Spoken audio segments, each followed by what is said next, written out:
Hey, sports fans, what's happening? Welcome to Opinionated with Chris. Today we're going to talk a little NCAA tournament. It's been a crazy year in 2018 March Madness. So I thought I'd bring you my list of the top 10 Cinderellas of all time in the NCAA tournament. I'm going to give you my top 10. Yes, there may be 1, 2, 3 or so in here from this year. I apologize. I went through some tournaments and looked at some seeds that got overlooked. A few of these you may not agree with, but we will see. Shoot me a text on the text line at 315-355-3699. Let me know what you think about these, or let me know some topics you'd like to hear me talk about in the future. But without further ado, let's get it started. At number 10, we have the 2008 Davidson team. Steph Curry's team. No, I couldn't put them higher. Stop rolling your eyes already. They came in as a 10 seed. They went to the Elite Eight. They eventually lost to the Kansas team that won the national championship. That was a pretty good Kansas team with Mario Chalmers and them boys. But, Steph put together a heck of a run in that tournament from a school I don't think I had ever even heard of before that tournament. So here we go, moving on. At number 9, 2013 Wichita State. Came in as a 9 seed, went to the Final Four. Ron Baker, Fred VanVleet, 2 current NBA players. Those guys were pretty good and nobody had ever heard of them.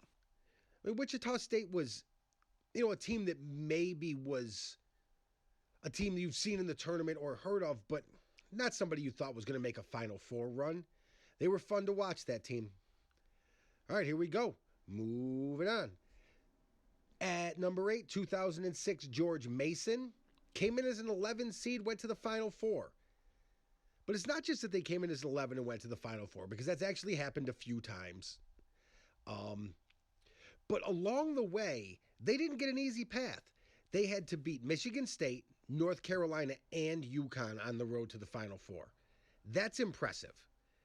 So hats off to George Mason. They had a heck of a run that year.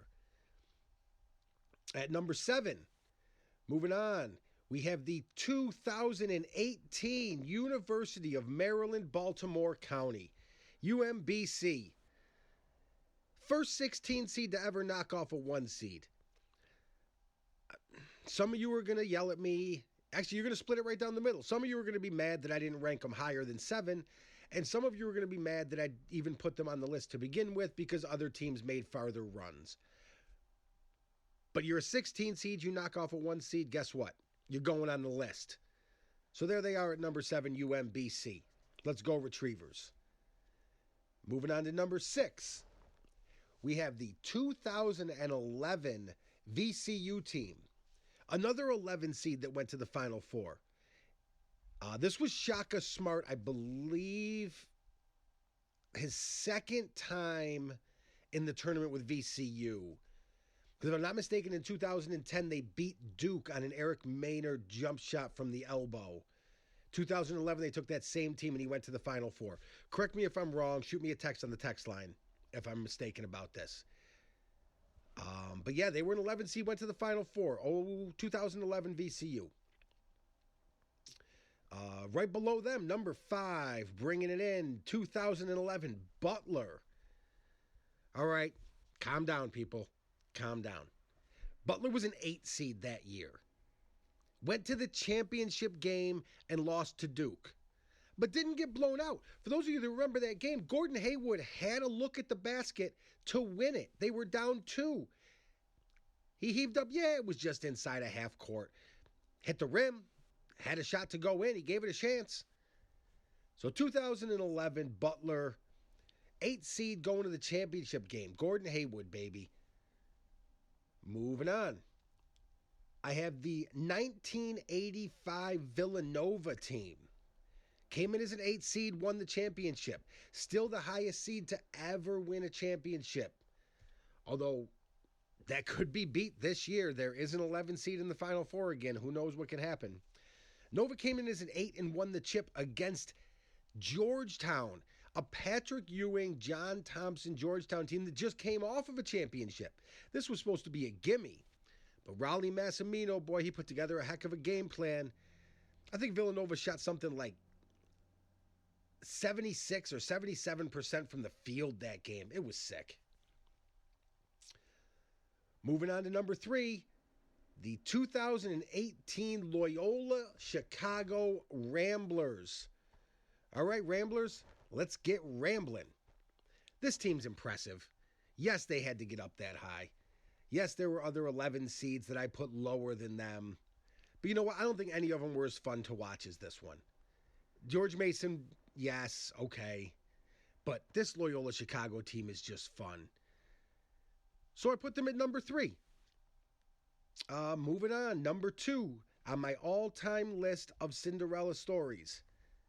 The 1990 Loyola Marymount team that came in as an 11 seed. Yes, they only went to the Elite 8. I know other teams on this list have made it farther, the Final Four championship game. But Loyola at the time in 1990 had no stars. None, zero, nada. I can't, unless you're a fan of Loyola, remember a single player on that specific team. It was the system. They played it well, and it was awesome. Now, I was only 13 at the time, I believe, but I remember it. It was amazing. And here we go. Number 1, this is undisputed. I don't want to hear differently.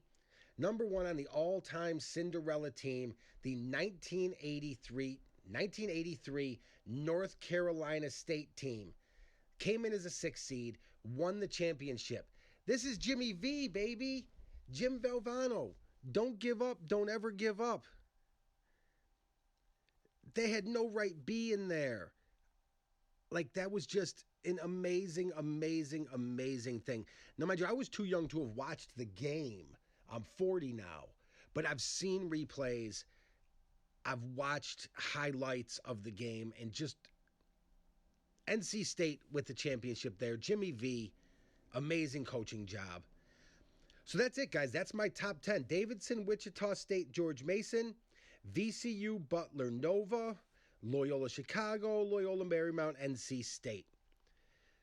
Let me know if you guys got anything different. Shoot me a text on the text line 315-355-3699. Let me know what you want to hear. Do you want another top 10 list?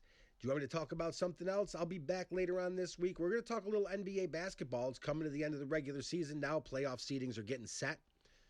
I'm also going to come to you on Thursday, so be ready. I will post one on Thursday. Opening day of baseball. At least it's Yankees opening day. I believe it's opening day for everybody. I don't think anybody plays Wednesday. I will check into that. If people play Wednesday, I will be back on Wednesday.